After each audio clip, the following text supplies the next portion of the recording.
Nou,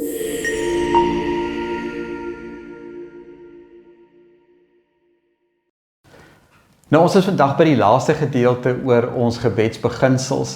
En hierdie is definitief nie alles wat 'n mens in die Bybel vind oor gebed nie. So ek wil sommer vir jou aanmoedig, as jy 'n gedeelte in die Bybel lees wat iets sê van gebed, vra net vir jouself af, wat leer ek uit hierdie gedeelte oor gebed en hoe kan ek dit in my eie gebedslewe dan natuurlik toepas? Maar weet julle, ek wil nou die laaste hou vir die mooiste vir my persoonlik. En dit is natuurlik die gedeelte in die Bybel wat vir my die meeste beteken rakende gebed. En dit is wat Paulus skrywe in Romeine 8 vanaf vers 28. Nou dis die gedeelte waar hy praat van die feit dat die ganse skepping en ons wat ook die Gees ontvang het, sug in die pyne van verwagting. Met ander woorde, ons leef in 'n gebroke werklikheid. En dat in daardie gebroke werklikheid het die Here vir ons 'n hoop gegee wat 'n belofte is waar ons kan vashou. Maar natuurlik in hierdie lewe moet ons voortdurend ook tot God bid, ook ten spyte van die verganklikheid of die lyding of die pyn wat ons moet verduur. En dit is in hierdie konteks wat Paulus die mooiste van gebed vir ons leer. Vers 26, die Heilige Gees staan ons ook in ons swakheid by. Ons weet nie wat en hoe ons behoort te bid nie, maar die Gees self pleit vir ons met versigtinge wat nie met woorde gesê kan word nie. Luister mooi, met versigtinge wat nie met woorde gesê kan word nie. En God wat die harte deurgrond, weet wat die bedoeling van die Gees is, want hy pleit volgens die wil van God vir die gelowiges. Ons weet dat God alles ten goeie laat meewerk vir die wat hom liefhet, die wat volgens sy besluit geroep is. Natuurlik hierdie groot troos, dat as ek uiteindelik ook my versigtinge aan die Here bekend maak, dat ek hierdie geloof en vertroue kan hê, alles sal ten goeie meewerk. Nou weet julle dat gebed is en sal altyd ook 'n stuk misterie bly. En dis reg so, omdat dit gebed is hoe ons uitdrukking gee aan 'n lewende verhouding wat ons met 'n hemelse Vader het.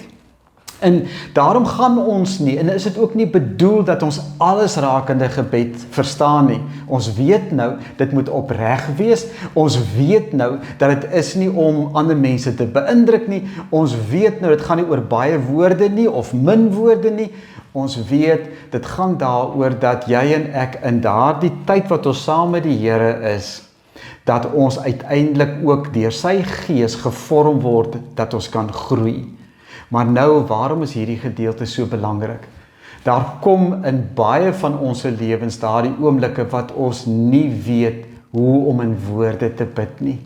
En dit is in hierdie geval waar Paulus vir ons verseker, dat die Heilige Gees, wat ons harte ken, verwoord as ware die versigtinge van ons hart in God se taal.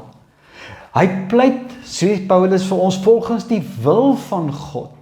So as ek en jy in opregtheid ons versigtinge aan God kom bekend maak in gebed, deur die Heilige Gees, dan kan ons weet dat die Here daarop sal agslaan, want hy pleit volgens die wil van God. En die Here slaan graag ag daarop. Ek wil graag hê jy moet hierdie prentjie in gedagte hou, want ons almal het dit op een of ander manier dalk al ervaar. Daar is daardie tyd wanneer iemand onbedaarlik huil of vertroosting nodig het. En jy weet dat woorde is nie dit wat uiteindelik daai persoon gaan troos nie. Soos 'n kind wat byvoorbeeld onbedaarlik huil en seer gekry het. As jy daai kind net vashou en jy sê vir die kind, dis oukei. Dis oukei. Dit al sal regkom. Dit is dit wat die Here ook deur hierdie gebedservaring en beginsel vir ons leer. Dat ons mag met vrymoedigheid na hom as ons Vader gaan. Al het ons nie woorde om te bid nie. Dit is net om met hom stil te word. Vir 'n oomblik as ware hom toe te laat om vir jou vas te hou. En dat jy kan hoor, dit is oukei. Die woorde waarmee my ma my altyd getroos het, was dit wat net na hierdie gedeelte staan, dat vir hulle wat God lief het, werk alles ten goeie mee. Hoor my kind, alles sal goed gaan, alles sal uitwerk. Al verstaan jy dit nie nou nie, al beleef jy dit nie nou nie. En dis hoekom, dit sal in 'n misterie altyd iets wees wat ons nie verstaan nie. Hoe verhoor en beantwoord God gebede? En weet jy, maar dit is nie belangrik om dit te weet nie. Wat wel belangrik is dat jy en ek oortuig sal wees van die feit, dat die Here deur sy Gees saam met ons bid. En dat hy ons gebede in ons hart ken. Selfs dit wat ek nie in woorde kan sê nie. En dis waarom dit vir my persoonlik die mooiste is. En as 'n mens kyk na, en daarmee wil ek graag afsluit, na die boek Openbaringe, dan vind ons daar in die 5de hoofstuk toe Johannes nou deur die Gees ook in die troonkamer is, toe het hy die volgende gesien. Vers 8, net toe die lam die boek neem, het die 4 lewende wesens en die 24 ouderlinge voor hom gekniel. Elkeen van hulle het 'n siter gehad en 'n goue bak vol wierook, die gebede van gelowiges.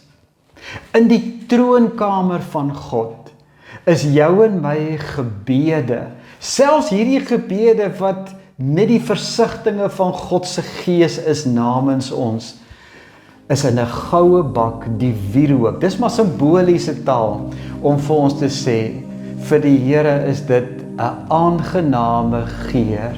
Dit is iets waarin hy behaag het. Hy het behaag in ons gebede saam met hom. Want gebed is nie 'n monoloog om teen 'n plafon vas te bid nie. Moenie dat enige iets of iemand en dat jy self vir jou dit wys maak, my gebede gaan nie hoor as die plafon nie.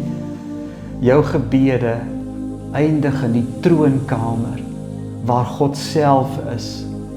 Dit eindig in 'n goue bak wat deur die ouderlinge, soos dit hier gestel word, as ware aan God aangebied word en wat vir hom 'n aangename lewensgeur is.